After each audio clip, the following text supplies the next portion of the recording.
Good morning everyone.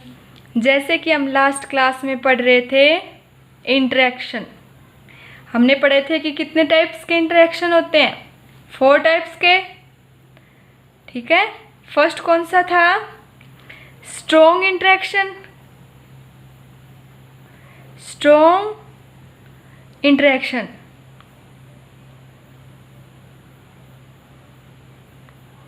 ठीक है। Second कौन सा था? Electro magnetic interaction.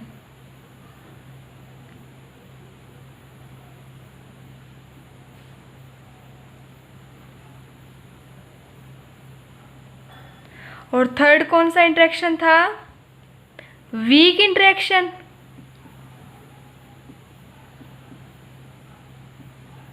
ठीक है। और फोर्थ ग्रेविटेशनल इंटरेक्शन।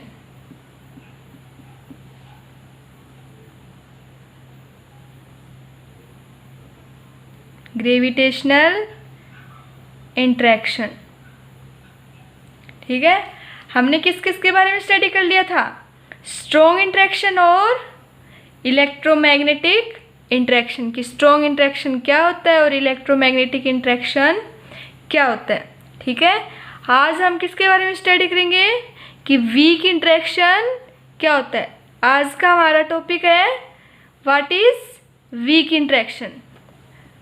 ठीक है, थर्ड डालो, वीक इंटरेक्शन।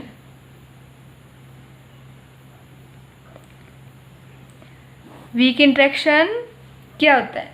ठीक है, वीक इंटरेक्शन तो सारे स्ट्रॉन्ग इंटरेक्शन देखो, कोई भी इंटरेक्शन देखो, उसके लिए एक इंटरेक्शन को शो करने के लिए एक क्वांटा होता है जिसको बोलते हैं एक्सचेंज क्वांटा। तो सभी इंटरेक्शन के लिए कोई ना कोई एक्सचेंज क्वांटा होता है। तो वीक इंटरेक्शन के लिए भी कोई क्वांटा होगा जो वीक इंटरेक्शन को शो करेगा।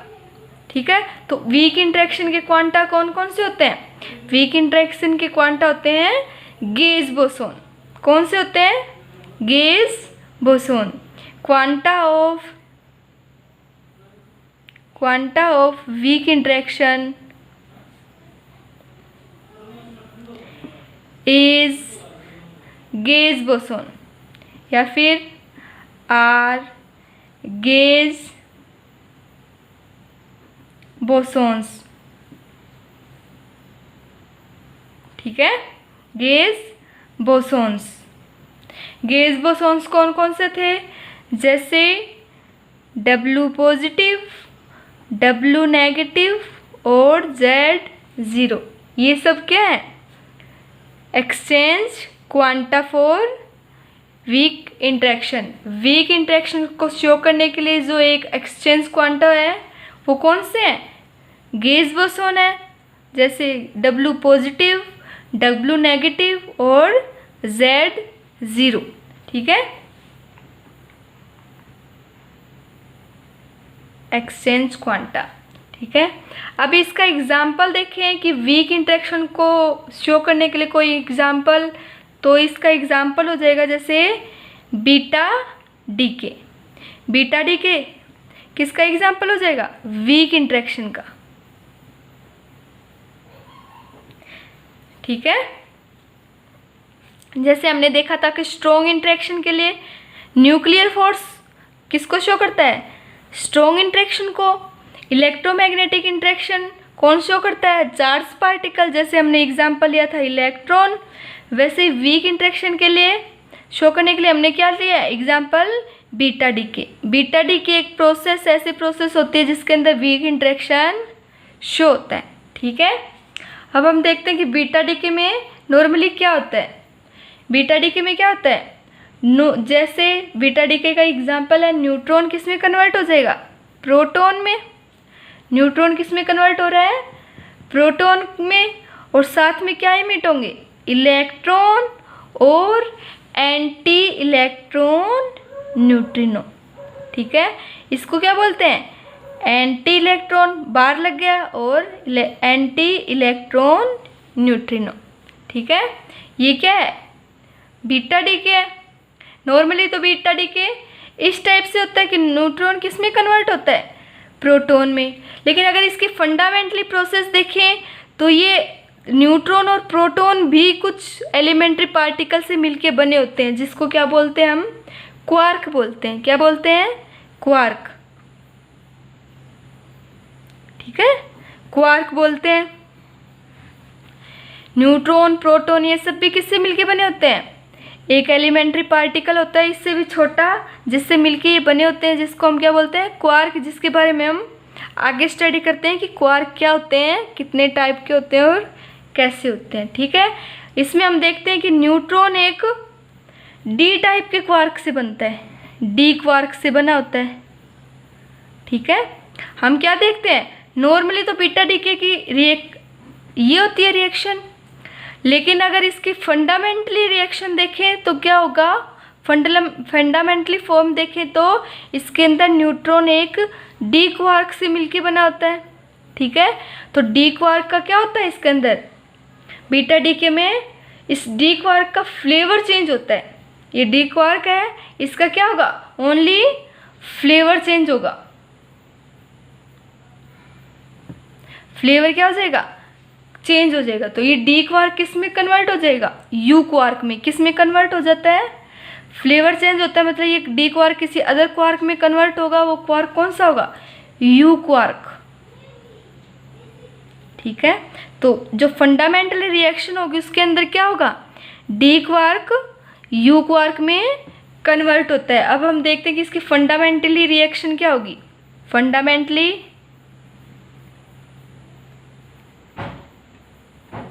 Reaction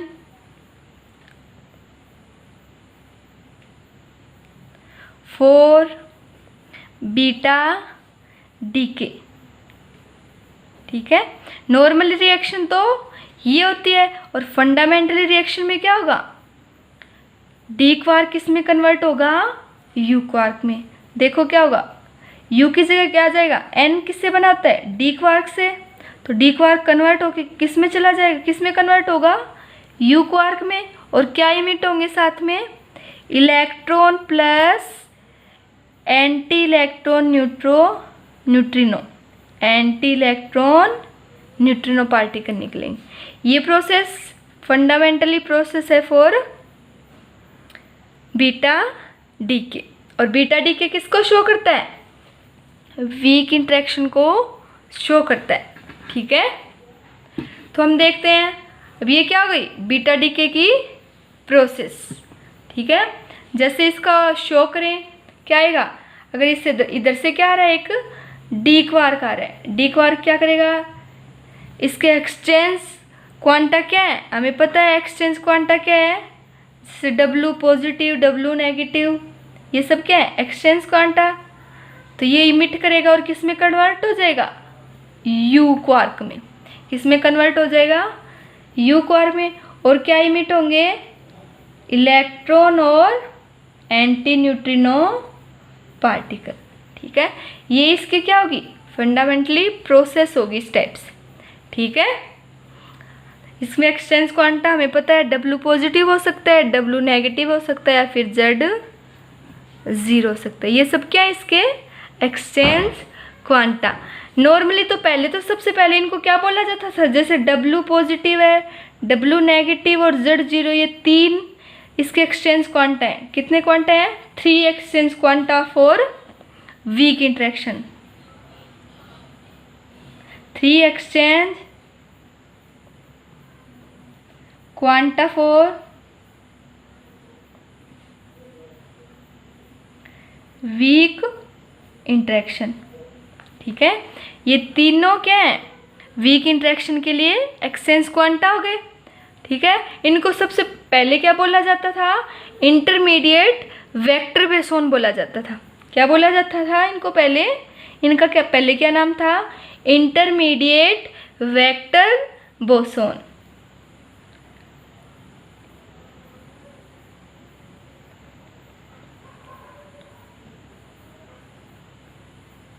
intermediate vector boson. ठीक है। और अब इनको क्या बोला जाता है, गेज बोसोन। इनका नाम चेंज करके इसको क्या बोला जाता है, गेज बोसोन। इन्हीं गेज बोसोन को पहले क्या बोला जाता था, इंटरमीडिएट वेक्टर बोसोन। ठीक है, ये कितने हैं, 3, W पॉजिटिव, W नेगेटिव और Z 0। ठीक है, तो हम देखते हैं जो इंटरमीडिएट वेक्टर बोसोन है या फिर जो पार्टिकल वीक इंटरेक्शन को शो करते हैं उसका मास बहुत ज़्यादा होता है। लगभग इन सब का, इन तीनों का मास देखिए तो इन तीनों का मास क्या होगा, जो प्रोटॉन का मास होता है उसका 100 टाइम्स होगा। कितना times, 100 times of proton mass. Proton के मास का 100 टाइम्स, मतलब बहुत ज़्यादा हो गया। अब बहुत ज़्यादा मास है तो रेंज क्या होगी, इसकी रेंज देखिए, वीक इंटरेक्शन की रेंज क्या होगी, कम होगी, क्योंकि हमें पता है जिन पार्टिकल का मास ज़्यादा है उसकी रेंज क्या होती है, कम, और जिनकी मास कम है उनकी रेंज क्या होती है, ज़्यादा। ये एक दूसरे क्या क्या होते हैं, अपोजिट। इसका मतलब इसकी एक प्रॉपर्टी क्या हो जाएगी, range of weak interaction is very small. रेंज ऑफ weak interaction is very small।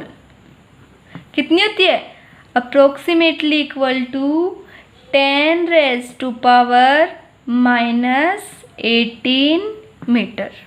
कितनी होती है, 10 raised to power -18 मीटर होती है, जो कि बहुत कम होती है। मतलब इसकी रेंज क्या हो गई, वेरी स्मॉल हो गई। ठीक है, अब हम क्या देखते हैं, अब हम देखते हैं इसको शो करने के लिए एक एक्सचेंज क्वांटा का यूज़ किया जाता है। किसका यूज़ किया जाता है, सॉरी, स्ट्रेंथ को शो करने के लिए क्या करते हैं हम, एक कपलिंग कांस्टेंट लेते हैं। कोई भी इंटरेक्शन है उसकी स्ट्रेंथ को शो करने के लिए क्या कर लेंगे, एक कपलिंग कांस्टेंट लेंगे। ठीक है, क्या लेते हैं, कपलिंग कांस्टेंट। ठीक है, तो जो वीक इंटरेक्शन के लिए भी एक कपलिंग कांस्टेंट होगा, coupling constant for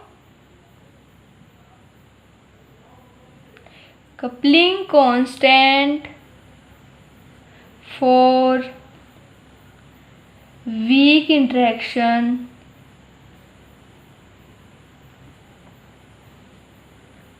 which can denote, क्या डिनोट करता है, which can denote strength of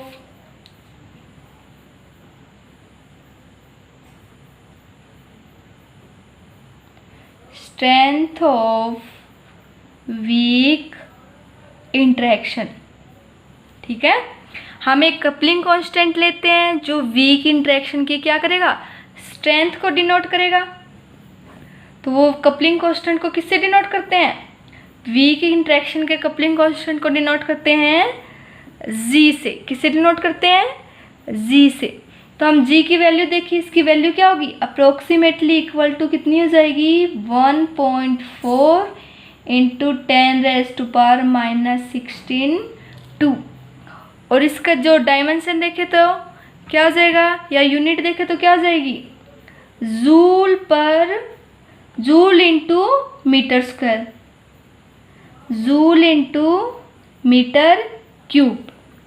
इसकी डायमेंशन तो क्या हो जाएगी, सॉरी, कपलिंग कांस्टेंट को किससे डिनोट करेंगे, जी से डिनोट करेंगे। और उसकी जी की वैल्यू देखिए तो क्या होगी, 1.4 इंटू 10 raised to power